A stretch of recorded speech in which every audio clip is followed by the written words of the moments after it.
Jesus was a master storyteller, wasn't he?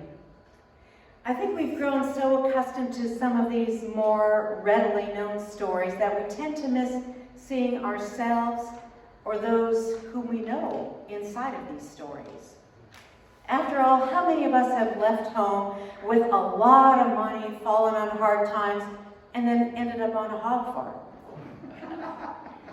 But how many of us have been there or know someone who is? Not on a hog farm, but in a complicated situation. As I mentioned earlier, October has been designated as Domestic Violence Awareness Month. So we have this opportunity to pull back the curtain and think about this younger son.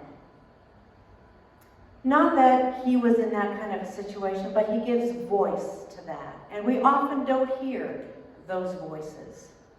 Even if we aren't in a difficult situation, such as this younger son was, or we may not be in a situation of coercion or threat or alienation, we can most certainly take this father's response as a challenge for ourselves this morning.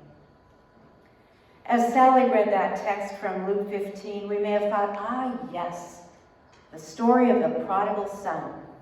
Typically, that's the label that's been used for this story. And if you look at Merriam-Webster, she underscores this meaning. And it's almost as if those who gave meaning to that word took it directly from this story, because it means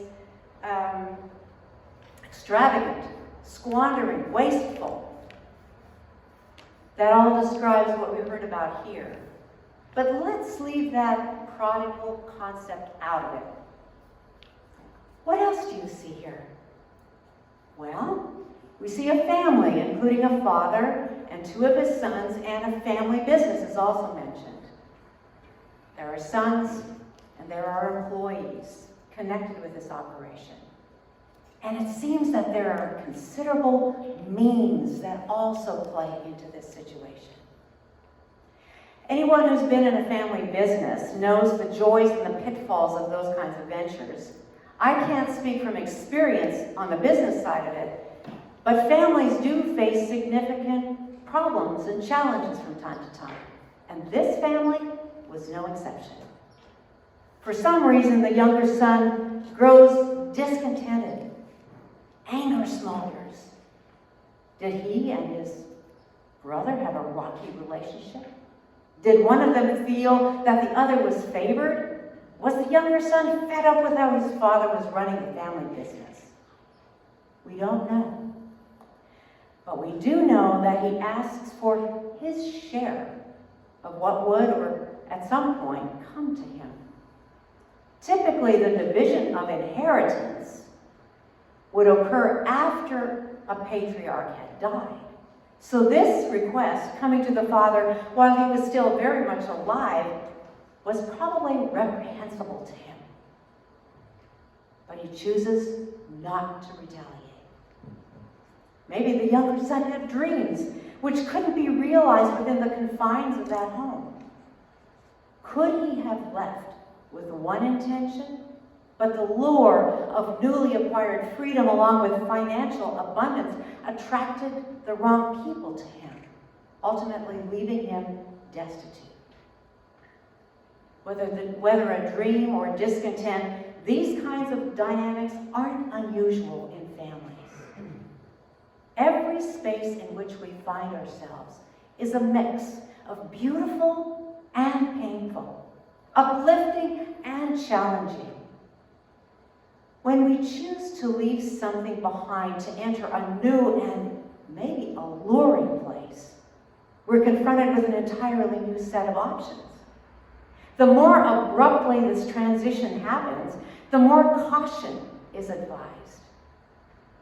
If we look at the son's experience through the eyes of someone who is in an abusive relationship, there are parallels, though we have no indication that the son experienced this, except that he did fall on hard times and all of his friends deserted him. The parallels include a glamorous beginning with enormous promise. That begins a period of time that is idyllic. Cracks might be noticeable if you look closely, but the honeymoon phase is there. The young man seemed to love this new extravagant lifestyle, just as the vulnerable partner loves their new relationship. Incidentally, that can be any gender in any configuration of relationship. But women still are the victims of most intimate partner violence. Then there's a shift in the story. Often we don't really know how or when it occurs. Possibly it's subtle at first, but certainly undeniable. Tensions, which have a host of expressions, begin to arise. And in the case of this young man, there was a convergence of factors which could be termed bad luck. His money runs out, just as the famine grips the land. The abuser lashes out just as their partner becomes pregnant or gives birth, or appears to enjoy themselves just a little too much outside of their relationship, or fails to meet up with expectations, expressed or implied. And then there's rationalizing. For the son, it might have looked like this. I'm sure this is short-lived. Surely one of those people that I partied with would have a spare couch where I can crash on. No? Well, I'll just get a job and support myself. I know I can look after this. This is always an option. For the abused partner, surely there's a reason for this aggressive behavior. I'm just going to try harder. Or I could try distracting that partner with a fun activity, planning a great date, going out to a favorite pub. Or I'll quit my job as they seem intimidated by my success. I know I can figure this out. The younger son lands in a desperate situation and finally works for a hog farmer for far less than a living wage. He can't feed himself and wishes he could just eat the hog's food, but even that was denied. Desperate situations come in many shapes. For a victim of abuse, they too may be forced to work for far less than a living wage. The undercurrent running beneath every part of this life is a cycle of abuse. And I won't elaborate on that cycle, as I really don't want to trigger pain for people. But this information is readily available through professionals as well as online. Reputable resources, that is. The younger son in today's story devises a plan. Our text states he comes to his senses. And then he rehearses in his mind what he's given up and what the reality of home really is. Imagine him at night. All is quiet. He's probably sleeping out under the stars, maybe in the rain or wind. His stomach cramps because he's so hungry. And he remembers. He thinks. He thinks about his father. He thinks about food. He thinks about all of those who were lesser than he used to be, living so much more comfortably than he is right now. Imagine him saying, "What is wrong with me? Why am I doing this? I wonder whether my father would actually take me back. What if I apologize and I tell him I'm good with just being someone who works for him? Might he consider that? Just maybe?"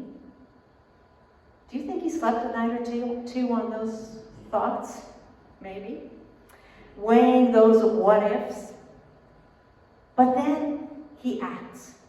He figures out that the risk is worth it. The way life is untenable, now and into the future. So he goes back. And quite quickly, our analogy fails. There are differences between this young man and someone who is caught in a cycle of abuse. I'm going to mention just a few. The young man is by himself. And other than the hogs, there's silence. It's quiet. Quiet to be with his thoughts and therefore to come to his senses.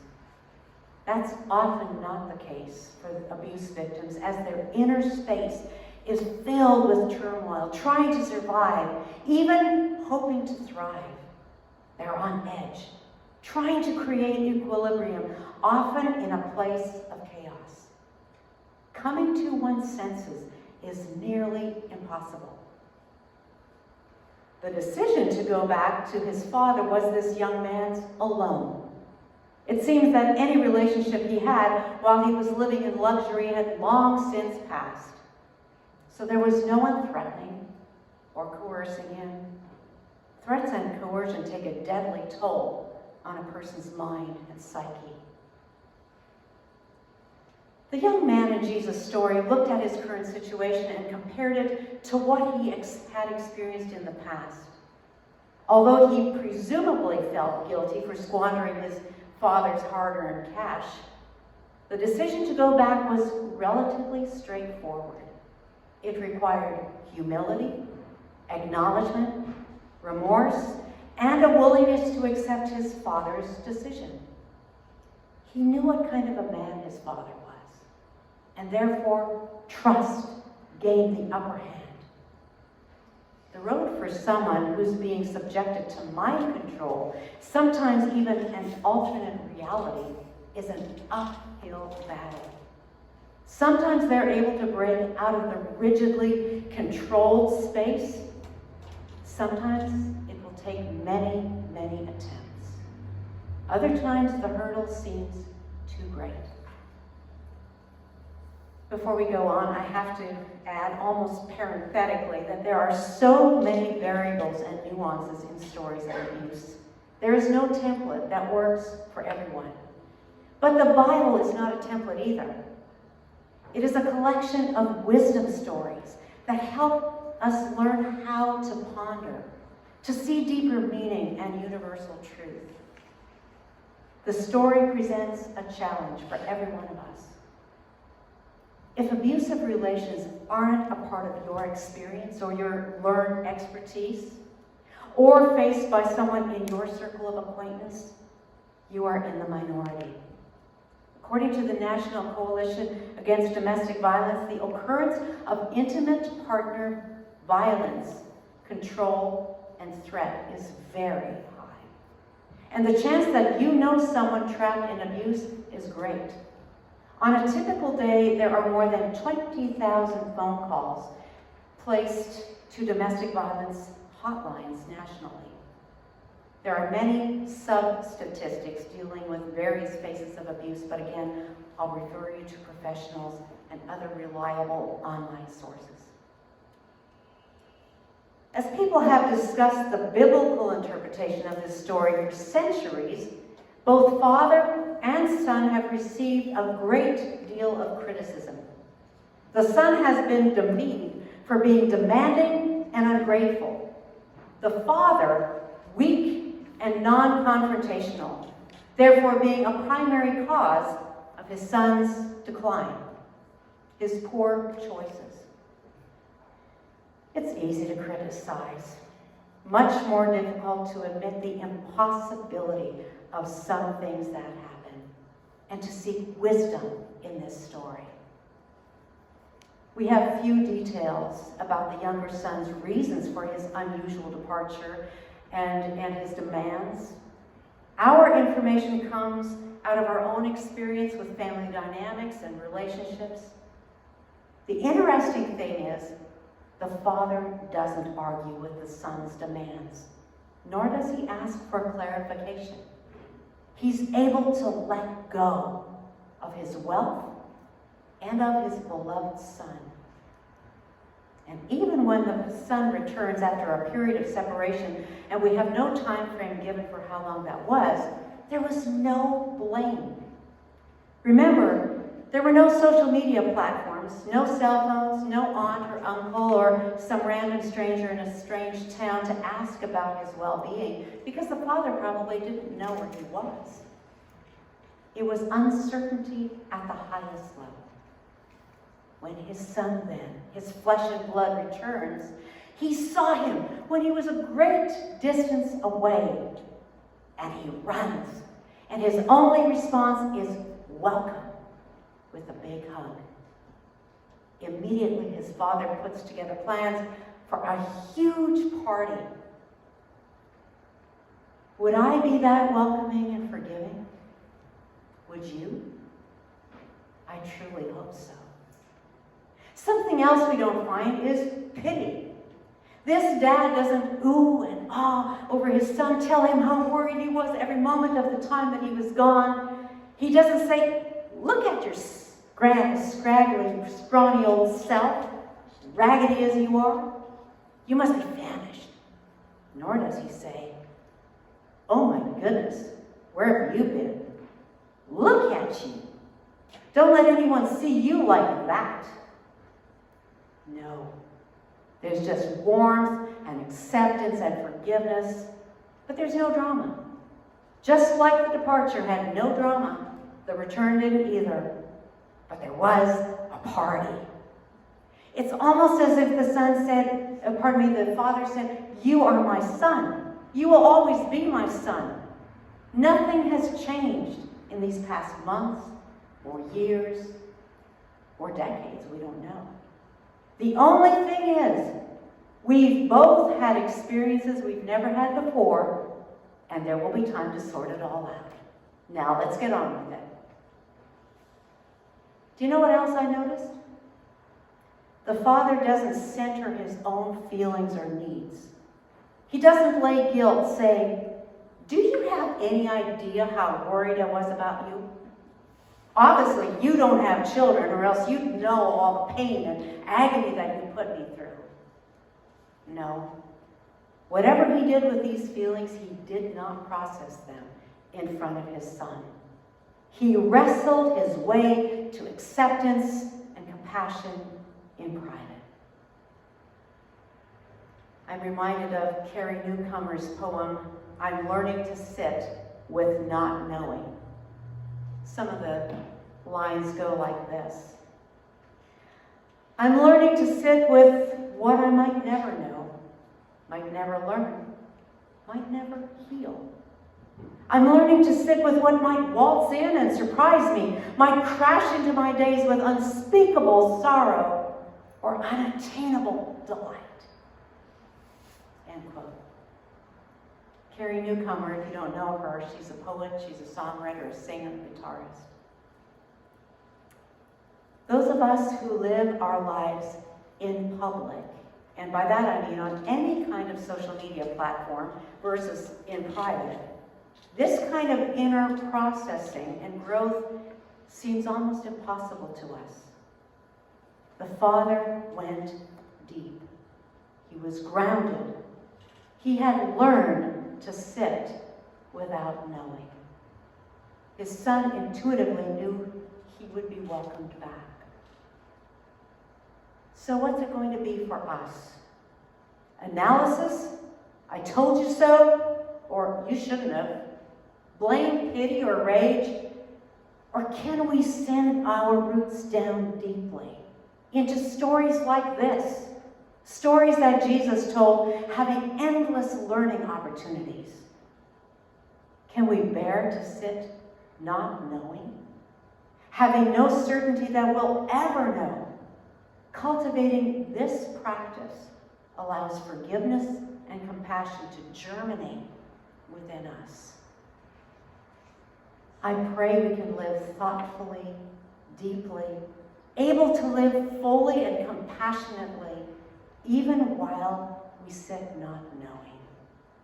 May it be so.